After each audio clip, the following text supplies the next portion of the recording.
All right, everybody, thank you for being here at our session. My name is Ravin. I am the founder of Hellohire. We're a virtual interviewing platform that helps hire contact centers 5 times faster. Quick poll, who's been to Nashville before? All right, most of us. For me, it was more than 20 years ago. And I have no expectations, but this city, I was first happy it wasn't Vegas. Any convention not in Vegas was a win for me, but I don't know, it's such a super cool city. Anyhow, today we're going to actually talk about the labor shortage, why it's here to stay, and why hiring will never be the same. In terms of format, I'll do a quick 7 to 10 minute presentation, and then Frank, the CEO of Avantive Solutions, and I will have a fireside chat talking about how Frank and Avantive have solved some of the challenges around the labor shortage and hiring great talent. All right, and then we'll have some Q&A. So please bring your questions. I don't have to tell you this, but hiring agents is harder than ever. Everybody is hiring, and we're no longer competing with other contact centers. We're competing with other industries, we're competing with new working models and new life priorities. Talent acquisition has never been harder. And, it's not our fault. What seems like, in the blink of an eye, the employment market changed. We went from having way more people than jobs to now having way more jobs than people. And this fundamental shift is changing everything. And we were told that kind of when we started to sense this pain of the labor shortage, that it would go away kind of when the subsidies ended, when things got back to normal. We were told everyone would come back to work, but that's just pretty much wrong. If you look at this graph from Harvard Business Review, since 2009, so for over 10 years, the percentage of people voluntarily leaving the workforce has been increasing at a steady rate. Take note of 2020, pandemic hits, anyone who had a job or still had their job was holding on to it really tight because of all the uncertainty. And then once 2021 hits, we get back to that linear forecast, and it just felt like a big punch in the face because we went from a contraction of people really holding on to their jobs to boom, everyone is moving, great resignation, and there's lots of words for it, but the truth is that the labor shortage, it's here to stay. This is our new normal, and hiring is not going to be the same. And we're feeling this in a lot of different ways. Number one, we're not getting enough applicants. And how many of you have posted a job or advertised a job only to get way fewer applicants than before? and even worse, a lot of the quality for the ones that you do get isn't at the level that you'd expect. And another huge problem is that we're getting ghosted. So when you are able to connect with a candidate and book an interview, more than 50% of the time, the candidate doesn't show up. No email, no text message, no warning, just poof, gone like a ghost. And so this is a huge problem that most of us are going through. And at the end of the day, these challenges in hiring means it makes it harder for us to hit our objectives. If we can't hire enough agents or the right agents, we risk not being able to meet our KPIs and deliver the exceptional customer experience that we all want to do. The problem, or the root problem of all of these symptoms is really our hiring process. We're doing it all wrong. We're doing it like we did 50 years ago, at a time when you had so many more people than jobs. And really what we need to look at is things like application friction. How hard is it for your candidates to apply for the job? What are you asking of them? Technology, tools, processes that we use, it's all about screening candidates out. And so if you're doing that, you're adding friction to the process. So if it's video assessments, written assessments, anything, questionnaires, cutting and pasting your resume, cover letters, asking for, traditionally what we would have said, well, show me that you want the job. That kind of stuff just isn't working, and it's pushing candidates away, which is resulting in the symptom that we're feeling. What is compounding the issue is communication delays. So if someone applies for your job and you're not getting back to them right away, you risk the chance of losing them to another employer. And so being able to not have those delays is something we need to look at. And then scheduling delays as well. So if you're booking an interview days or, I hope not a week or so out, every day that goes by, you're going to run the risk of losing that candidate to another employer. And these are also, again, why we feel the ghosting and why we're not getting the results that we're looking for. So we work with a lot of employers that are suffering or going through a lot of these challenges, as well as some that have found new ways to look at the problem. And so we get these questions a lot. In fact, I think this might even be on Huva, which is how do we get more quality applicants? And really, the question we need to be asking ourselves is really how do we make it easy for candidates to apply and engage? The other big question we get is how do we stop the no-shows and the ghosting? And really the question we should be asking is how do we engage quickly and entice candidates to show up? And lastly, I love this one, is how do we fill our positions and hire when there's so much competition? And really the question we should be asking is, well, how do we act fast and hire the best before the competition? How do we win? The answer is going to sound really simple. Essentially, eliminate all of your friction and interview every person that's interested.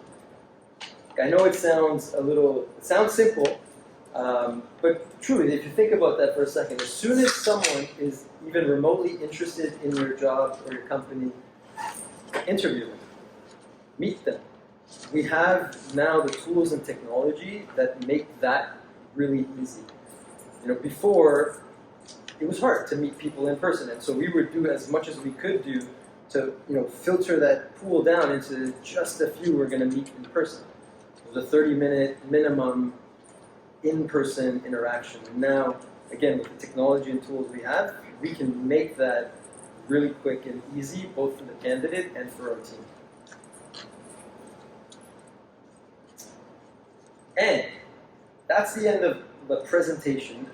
Really, what next we're going to do is I wanted to introduce Frank Pettinato, CEO of Avantive, and ask Frank some questions about how he's experienced hiring challenges, what they've done about it, and really kind of this 4 days to 4 minutes, what that's all about. Yeah, I appreciate it. Thank you for having me today. Again, Frank Pettinato, CEO of Avantive Solutions. We're a global BPO, so we hire all over the world, and there's different challenges, obviously by geography, but none worse right now than the U.S. and the U.S. market, especially going into the fourth quarter, which is commonly the most robust for most businesses because of retail enhancements or even healthcare. So when Ravin and I first met, I kind of told him my idea that actually I think it was 4 days to 4 hours was our first discussion. Really, that came from the concept where there was some data coming out and there were some studies being done that candidates are getting multiple offers. And they're basically the selection process, while maybe the financial aspects of it were comparable, it was about what we was talking about, the friction associated with the package. Candidates are saying, hey, that process that I went through was simple and quick, so I like those guys. And the money was comparable, so I'm going to take that job. So, if the average is 2, that means some have more than 2, some have 1. And we're looking at Home Depot, actually, was the impetus. They were doing kind of like on-the-spot hiring. Right? So you could walk in, you'd interview, you hire. And hopefully, I didn't apply for the job, but hopefully a frictionless experience, and therefore, because they have, again, a fourth quarter hiring. So in kind of like looking at different options here, we said, look, we need to find technology. This was going to be a technology solve. And how do we use our digital enablement technology that we provide to our clients and kind of introspectively say, how can I use things I do normally for consumer engagement, but use it to attract candidates?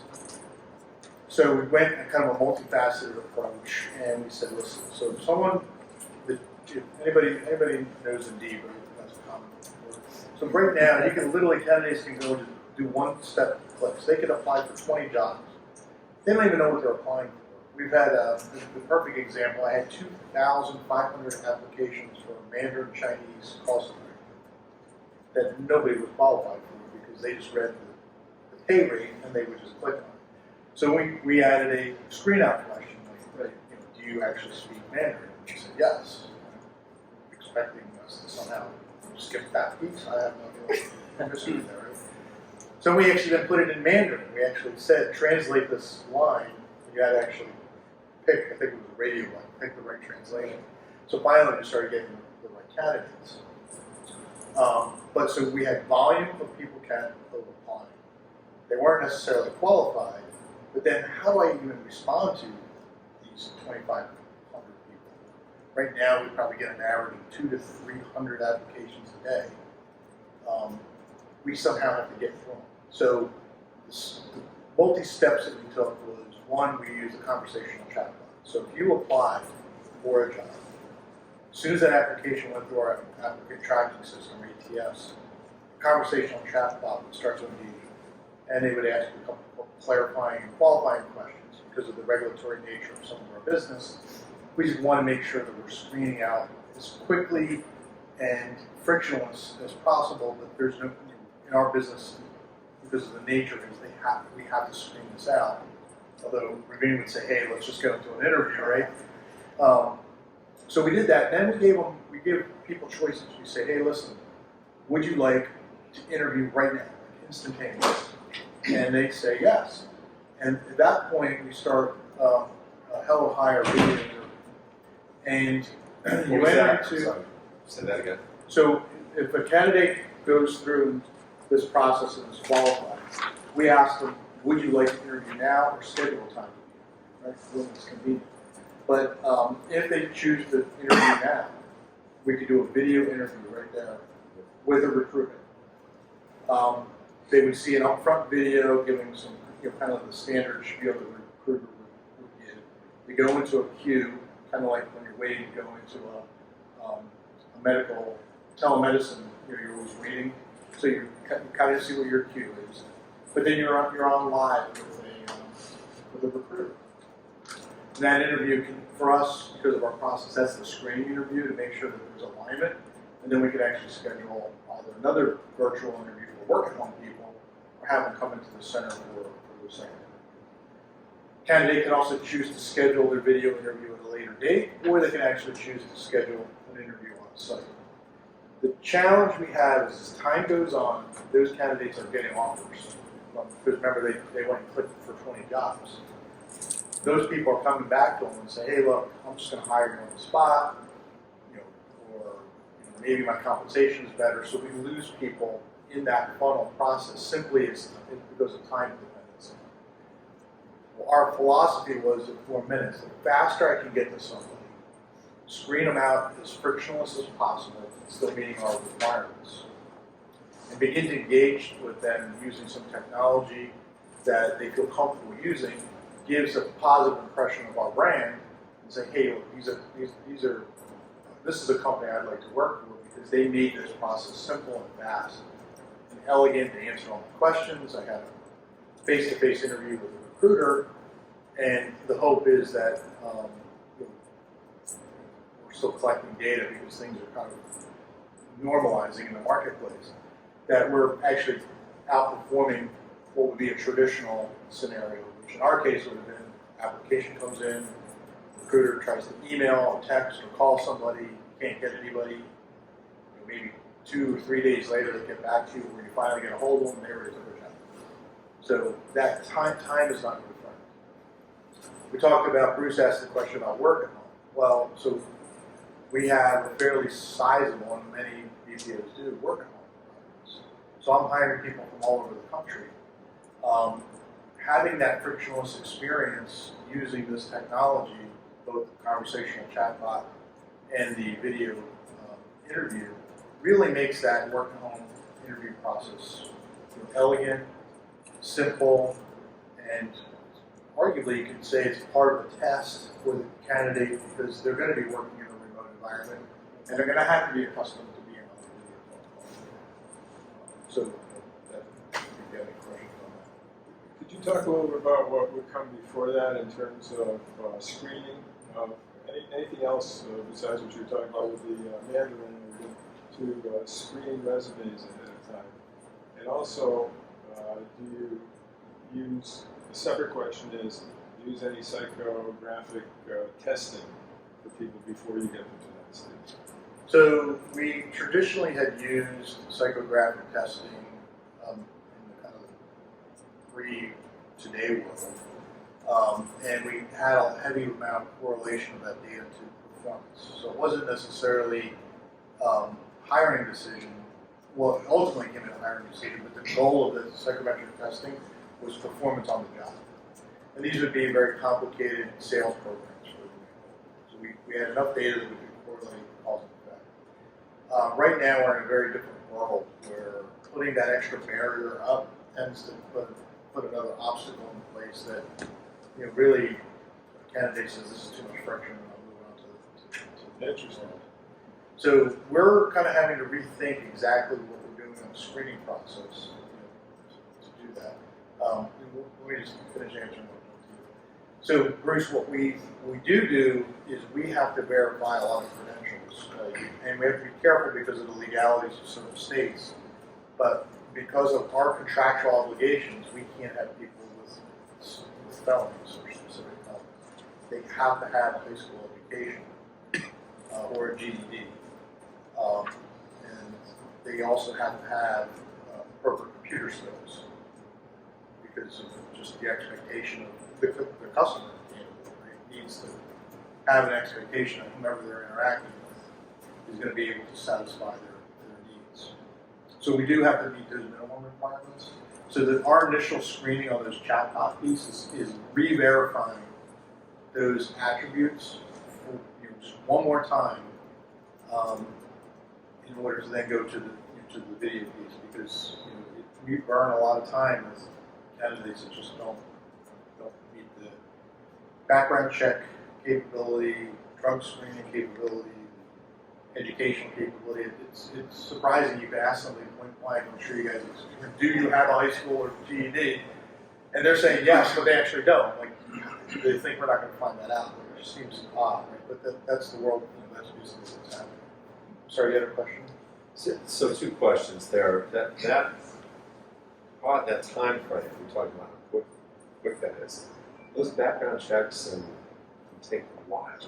So this is the interview piece, and background checks are, you're 100% right. So when you think about it's getting to that interview, getting to that engagement to make sure that there's an interest on both parties, and that's what we can control. So we're trying to control those.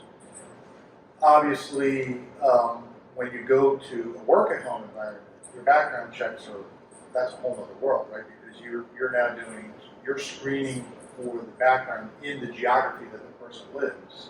It's not going to help for me to do a 3-county search where my call center is in Oklahoma, right? If someone lives in Indiana, Florida, for example. So you're right. I mean, you could be 4 days plus out, and you got a candidate in limbo. Also, when does a training class start? That's another issue. So we've modified our training classes that instead of the traditional training classes start on every Friday or every Monday, we start them on Wednesdays, Fridays, and Mondays. So that there's the shortest period of time before I have somebody go through the interview process, hire them, they're literally starting the next day, 2 days later, because if not, you get I hate the ghost word. They ghost because basically they're like, oh, the guy down the street had me start yesterday, or 2 days tomorrow. So background checks are an issue. Yeah. I agree. but I mean, honestly, unless you have any way to get around it, there's nothing we can do. Yes, sir. Just a question on volume. You mentioned, being able to jump right into an interview. What sort of volume or throughput can you be available for interviews? So we do one of two ways. One is we can schedule certain blocks that we know we have recruiters assigned to this queue, and we're moving right now because of our Q4 ramp to basically staff enough recruiters globally so that we can do a real time demand. So we're fortunate because we've got resources in multiple time zones that can actually be in the Hellohire queue. So if a candidate comes in and says, yes, I want to interview right now, if somebody in the US or Mexico or India or wherever can pick up that interview and then go through the screening calls. But as we're not getting into the technology, but if there's a queue building up and there's not resources available, then obviously the candidate can't get into the queue because that would be a bad experience. So just kind of like chat, when all your chat agents are up, the chat feature goes down on the website. So try to manage that. Okay, so I had a follow-up question to my first comment about background checks. So I get the acceleration process. Everybody wants first in wins, right? You got to get these people less friction and get all that. Are all you doing though, or we doing by doing that, is really delaying the fact that they're going to turn out because it wasn't a good match to begin with, and not doing the screening process, etc., just to get them in, just to have like the big aim for everybody in this business is the attrition, right? And that's a fair question. We don't compromise on because we can't. Right? We can't compromise on the quality. What we're trying to do is meet those same quality expectations as quickly as possible and as frictionless as possible. So things that we have traditionally maybe overdone, like psychometric testing and maybe some extra computer testing, we looked at the data and said, hey, look, can we live without this, and will it impact the quality of the back end? We have to adjust the quality. Yeah. But I'd love to keep it in, sure. But as Ravin said, you're adding friction, and candidates are having to choose between 3, maybe 4 offers. If these guys wanted me to do 5 tests, I'm not interested in that. They just fell out of the process. So, but it's tough. I mean, we work in a multi-vendor environment with some clients, and some other vendors chose to go with the volume play and lower the quality standards, and that it basically just backfired exactly what you said. I'd rather stay the course, not compromise on the quality, but try to eliminate friction and try to increase the speed to engagement to solve the problem. Look, I'd be lying to say that this is like a perfect solution, but it's clear on the direction we want to go. This is a journey. We're feeling, dynamics are changing, but we're feeling our way through it, and it's converging into something that's sort of making sense. A conversational chatbot engages with the candidate in the channel that they prefer, which is text. In Mexico, would be we can do a text, or we can do it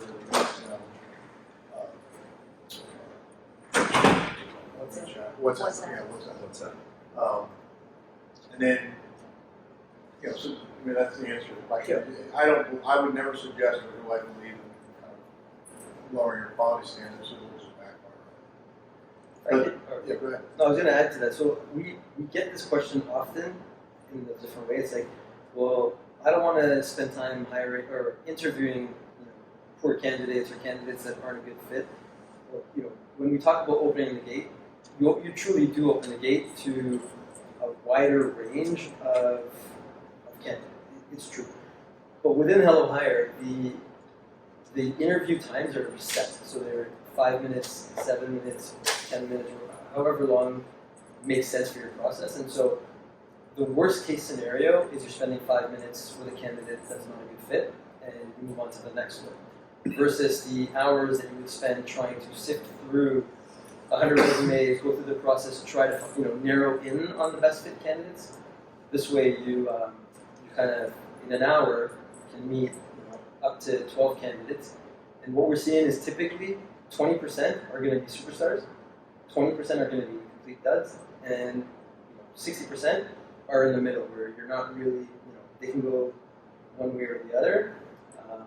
And if we get you to that point really, really quickly, with almost no effort. But you will have those conversations with candidates that are not good fits. You just don't spend a lot of time. I showed up late, so maybe I missed this. Is this designed to be a full-blown ATS, like an applicant tracking system, or can it work in conjunction with like an iCIMS? Can you bolt this onto it? What's the... So Hellohire is built independent of the ATS, so we can work with any ATS, any platform or technology. It's kind of an add-on. That's So- our solution. It's integrated with our ATS system. So if there was an existing iCIMS platform, will this seamlessly integrate into that workflow that they already have built in iCIMS? It can, yeah. So does that require any coding, or is it zero code to integrate the two? Zero code. Okay. It's a very technical question, and I can tell you more about it. About that, the quick answer is that what happens in Hellohire is it generates a link, an interview link. That link you can share through email, through ATS, through social media, kind of anywhere you're engaging the candidate. And that's the sort of integration point. There are certain ATSs that we more seamlessly integrate with, where the interview data will come back into the ATS. But there's so many ATSs out there that we're not integrated with all of them yet. But eventually, that data will flow right back into your ATS, and hopefully make it easier for you to move candidates through the process. Gotcha. We had some prepared questions. We had some ones that were. Yeah, on Huva. The first one was, how do you increase quality applicants? I think that. Yeah, well, went through the thing, but I mean,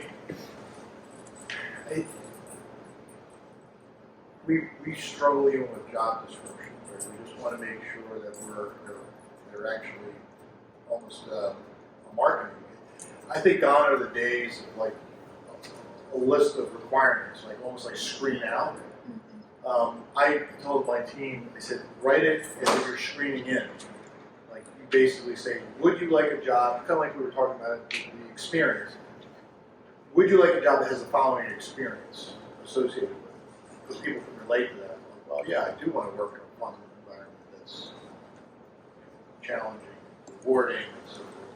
So we write our job description kind of like what I call the screening. I'm not entirely sure people are reading it because they're just clicking the Indeed button, but it's a romantic notion of people.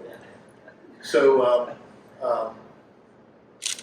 the quality candidate piece is probably more like qualified, in my opinion, because the quality comes through the interview process, and that's what we use our conversational chatbot to reaffirm the hard requirements, the screening people out and say, can you pass a background check? Can you pass a drug test? Do you have high school education, GED? Do you speak Mandarin? For example, and that gets you to the stage where now you're interacting with a human that can actually put the qualitative measures against it. And we have a required two-step process. So you talk to the recruiter, and then operations management person. That makes sense. It's kind of hard to bake in quality. It's more of a quality control process than it is finding quality. Two more quick all right, questions. yeah, please. Usually BPOs use this interaction to actually test home internet quality and the Right. device quality. Is that something you support?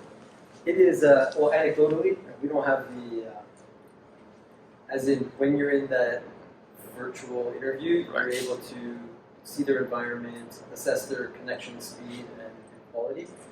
We don't have like a capability of actually measuring it, Okay. but we're able to assess visually. So it's a subjective, you could take a look at the stats Right. and say it looks, okay. Yeah. I'm not asking for the pricing, but Right. what is your pricing model? What's it based on? Right. It's a per interview cost. Okay. It's $3 per interview. You pay only for the interviews that you do. If someone signs up and doesn't show up, you don't pay. It's very fluid, sort of scale up, scale down, usage based model. Okay, so all the noise around the interview you're not paying for, it's only for them? Yeah. Okay. You have another question? Oh yeah. This was an interesting. How do you challenge the notion that diverse candidates are not qualified? Yeah, so I candidly struggled with that question when I got it. But upon reflecting on it, you know, we work in a meritocracy, right? So we're looking for qualified candidates. There's nothing built into this process that's either going to screen somebody out other than for hard requirements that I have that are inflexible.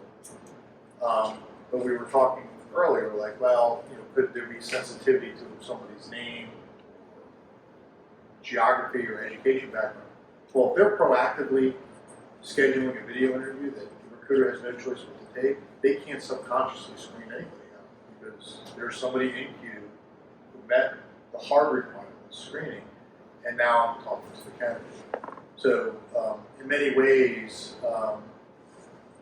it actually adds to the level of kind of subliminal, subconscious screening out because there's no ability for the recruiter to actually make a decision. Or for us as an organization, because we embrace diversity, our recruiting staff mirrors our organization mentality, including the ability for us to leverage our global team and speak in the native languages that we require, Mandarin, Spanish, for example, not saying English. So, I mean, that's really my answer. You know, I'm going to ask if anybody's in the room ask the question. It feels like the approach we're taking is the right one to kind of address that, because I'm not giving the recruiter a choice to not interview anyone. But you know, there's still going to be a subjective point to this. That's for us as an organization is to stick with our purpose and our diversity training. And you know, as I said, me as a leader and us as an organization embrace it. So I don't see that as a big issue for us, but I can see it depending on your organization. Yes. Yes, so what's interesting is both of the hiring, we talk about geography, and everybody talks about internet speeds. Well, I'm from the South, Alabama, very rural, and you know, we have a lot of folks that we can't allow to work from home because Dish is the best internet they have, and it doesn't carry the bandwidth. So everybody talks about the geography thing isn't a big deal. It's a huge deal. Rural America doesn't have the capacity to do our jobs. I mean, that's fair. And interestingly enough, one of the programs we do for our clients is providing the low-cost internet to these areas. And we've got clients that are trying to build out as fast as I've got a bunch of broadband clients as well, so I mean, but I mean, these are it's tough. You know, we actually partnered. You know, this is just a solution that we came up with. We partnered with a non-for-profit in a geography similar to the one you described. That they physically had space that did have the internet speed, so we were able to bring in people who couldn't support, in at home. And so it's kind of still, to us, it was still virtual because they weren't physically in one of our places. But because we were partnering with this third party, it was kind of a win-win. We got qualified staff. We supported a community that perhaps had some need for employment, and it worked. But that was a heavy lift, right? So you can't do that. I can't roll that. I can't have a team of people doing that across the country. So, I mean, I think you pointed out, our pool of candidates can increase as the infrastructure, which is a big issue point. yes. And that the federal government's actually trying to help, which is rare with the RDOF funding. Sure. They just put out almost $1 billion to the rural guys to run fiber, so hopefully it'll help. It's going to take time. Any other thoughts? Does this feel like the right approach? Frictionless, quick? Yeah, sure. Are there statistics to go along with, improved applicant pool? Is there anything else that? You bring up a brilliant question. I ask it all the time. The question is, what baseline do I use? Because the baseline is changing. Right? So I'm here, and this is like oscillating because what happened in 2018 is just so irrelevant. So the only hope we have is by taking a look at the quantitative and qualitative data we're getting on how candidates are making their decisions, our attrition rates, the things that we can kind of see as like lagging indicators to suggest whether we're approaching it. One thing and you and I talked about, there's no doubt that the solution is frictionless and fast, right? And without compromising quality. Because anything that's not that just introduces wages. And I'll give you another example. We saw, using your attrition example, we saw massive attrition during training classes. I mean, just like what happened? Inconsistent with anything we ever saw. So it wasn't that we changed our training, it wasn't changed the quality of the academy. Nothing changed except the attrition rate. Well, the reality of it is they applied to so many people, they actually accepted our job. Remember how fast I'm working? So they're in a training class, maybe theoretically it could be 3 days after they applied, assuming the background check came out. Well, now they're getting called by the 5 other people they applied to, and somebody was paying 5 cents more. Exaggerated for hyperbole, for effect, 25 cents more. And they're like, they walk out of the class. So that's the other issue. So I don't know how to fix it, but if we could get it to the point you and I talked about, like when they come to our job ad and they click it, it's offering an interview right then and there. So it stops them from applying to the rest of the 25 jobs they're just going to click through and not even bother reading eloquently written job description. And as a founder of a technology platform, I always am thinking, really 10 steps ahead, but can't be there yet. But the vision is that you see a job ad or you see an advertisement, you're interested. You get into that interview, which is what we're doing right now, and we have the current tech capabilities to do that. Right in that interview, if the recruiter determines that you're a good fit, you actually go right then and there into either a background check, a second interview, an assessment, an English proficiency test, whatever that next step is while you have the candidate. As if you had the candidate in your office, and then it's like, okay, great, you're going there now. You're going there now. Ideally, all the way through to hire. So that's like much further down the road. But that would be the vision. The vision would be that you would bring a candidate right down through your entire process while you have them engaged and interested in that moment. So no more back and forth, no more, okay, I'm going to send you an email with a link to do your background check, because you lose people at every step of the way. And if you can make that easy, engaging, and just simple, then you'll be able to hire much faster than that once again. That's where we'll end up. The biggest problem is just getting people in the door, and that's where we're hoping to solve for everyone right now. How about offers and hires subject to background check or drug testing? They could come after they sign. Oh, right. So in that model, or with those requirements, like if the background check's going to take 4 days, you'd still get them to do the step of providing the information that's required for the background check right then and there. So if you like them, or they pass that first interview, then provide them with a link, or however you're capturing the information required to do the background check, that part would be in the model. If it's going to take 4 days, or there's a third party involved, then that part can't be changed. But at least in today's world, you would actually, even in Hellohire, you do the interview, you're doing a bunch of interviews back to back. So at the end of the day, or when you have a breather, you'll go and say, okay, who have I selected to move forward? Okay, let me now send those people an email inviting them to do a background check, and then you're waiting again and hoping that they don't drop off.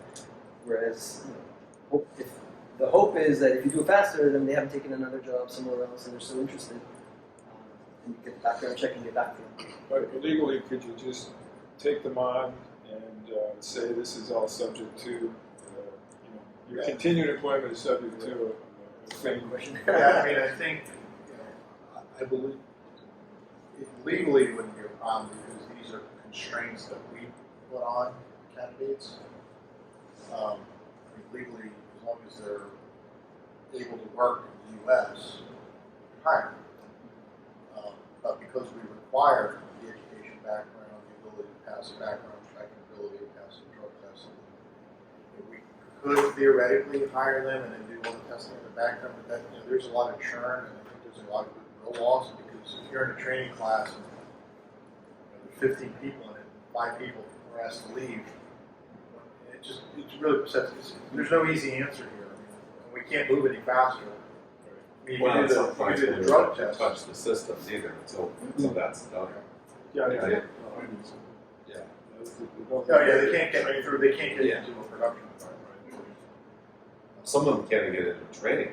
Yeah. So it's all going to be based on what your constraints are by the business. Our requirement is we don't do that. Like we don't.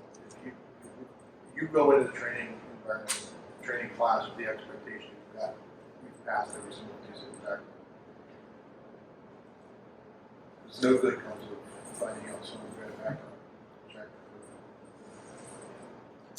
Some of the large BPOs use shared resources, recruiting resources, right? So they could be actively recruiting for 30 campaigns or 20 campaigns across the globe. Now, a subset of those campaigns could have aligned recruiters, that only 3 recruiters can recruit for those campaigns. Are you able to implement those rules and enforce them? Yeah, it handles all those scenarios. You can have multiple links for different jobs. You could have like 4 jobs to one link. You could have 10 recruiters on this job or link. Like it's very flexible to accommodate for various recruiting scenarios. I think the most craziest scenario we had was the Toronto Raptors. They had to hire 1,000 people in a month, and they used our platform. And in 4 hours, they had 75 interviewers, and I think they interviewed like 600 people in just 4 hours. So the system was able to kind of handle that. You have like, but it's one really big call, like queue. There's one queue of candidates, 75 interviewers, and just connecting them to who's next. That's an extreme example. Our usual scenarios are 1 to 2 recruiters over multiple times during the day. We'll have a morning session, an afternoon session, and a late afternoon or early evening session to accommodate different candidate times. And then if candidates come in those windows, then they can interview on the spot. Now again, if during ramp, you would just do that throughout the entire day in different blocks of time. Right, but specifically, like I mentioned, right, you could have a couple of clients that only have dedicated recruiters. They're the only ones that can talk to their prospects. So, Right. but those recruiters can talk to any other client. I mean, there's no restriction from that perspective. Right. So, I'm hoping you can, enforce those rules. I think so. I mean, again, I'm happy to chat with you afterwards. It sounds very doable. No. Like it sounds like the current system would accommodate that. No. So one question I didn't get was just what the candidates think. And feedback is it's awesome. What the recruiters think, they think it's awesome. So it's a good sign, right? Yeah. But it's early days. We're working through it. I'm excited. I mean, it's working the way we want. The conversational chatbot's working. The hiring is working. It works for remote employees. It kind of solves that problem. It's not going to solve the internet problem, obviously. Look, the message is simply this. We need to find a way to make the recruiting process as quick and as frictionless as possible, but still not compromise on quality. Those are your boundary conditions. And these are kind of like current thinking on tools to kind of accomplish that. All right, awesome. Well, you guys have been a great audience. Yeah, thank you. Thanks, Frank. Thank you all for being here.